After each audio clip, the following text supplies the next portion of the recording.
Hi, this is Jason from Horrific Nightmares, and welcome to day 6 of my 31 Days of Horror in October. Today, we're going to be talking about Corpses Are Forever. Corpses Are Forever is a 2004 film which runs approximately 93 minutes and is written and directed by Jose Prendez. Now, that actually should sound familiar because he is Master Chaos TV. This stars Richard Lynch as General Morton, Jose Prendez as Malcolm Grant, and Brinke Stevens as Dr. Emily Theiger. This has a cast of who's who as far as Scream Queens go, and it's got Brinke Stevens, it's got Debbie Rochon, Linnea Quigley.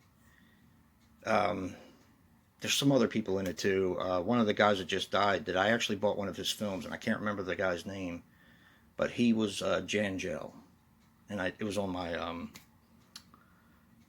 one of my collection updates. He was actually also in this film.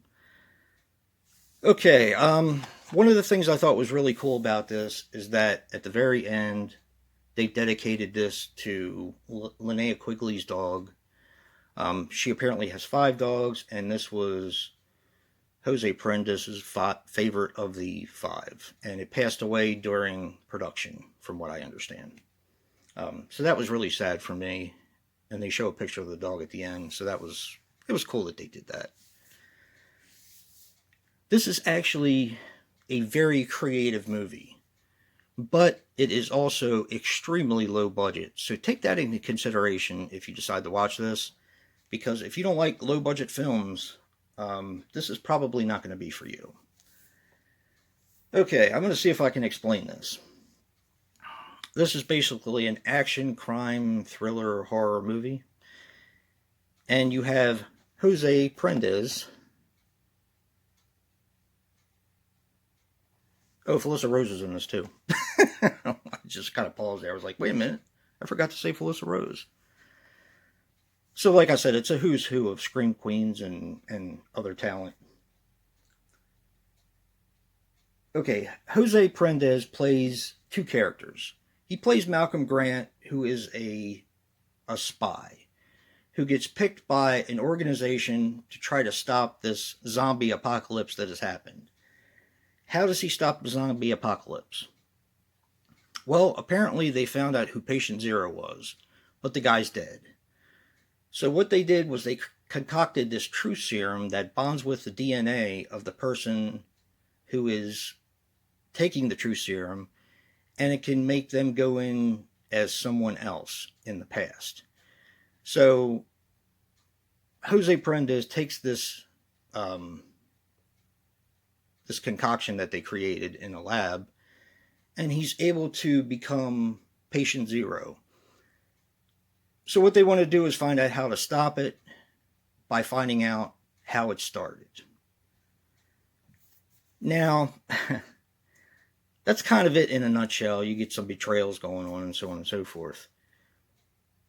The budget is very low for this. I don't think I got a budget written down. No, I didn't get a budget written down, but the budget is very low, so I can't judge this like I judge mainstream film because it doesn't have the budget.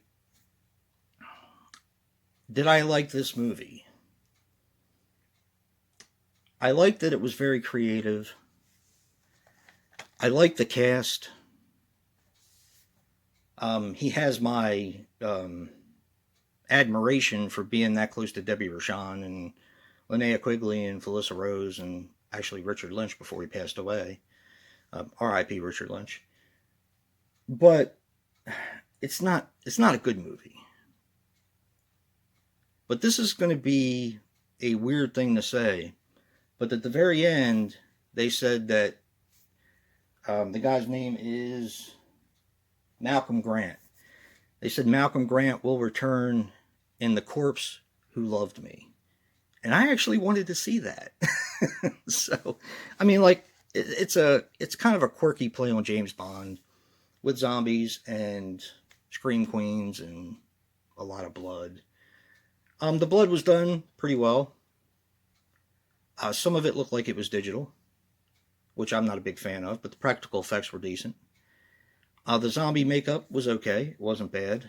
I mean, I could tell that the budget went in the right places, but it's not a good film. Now, what did I give this? I gave this a 5.5, and that is 5.5 bloody skulls. Is it worth checking out? Sure, if you like low budget film like I do. It just kind of wasn't my cup of tea. But what really surprised me is I wanted to watch the sequel. So maybe I liked it a little bit more than I thought. I don't know. But yeah, take that for what it's worth. And stay tuned for day 7. And if you like what you see in here, hit that like button and subscribe. And until next time, peace.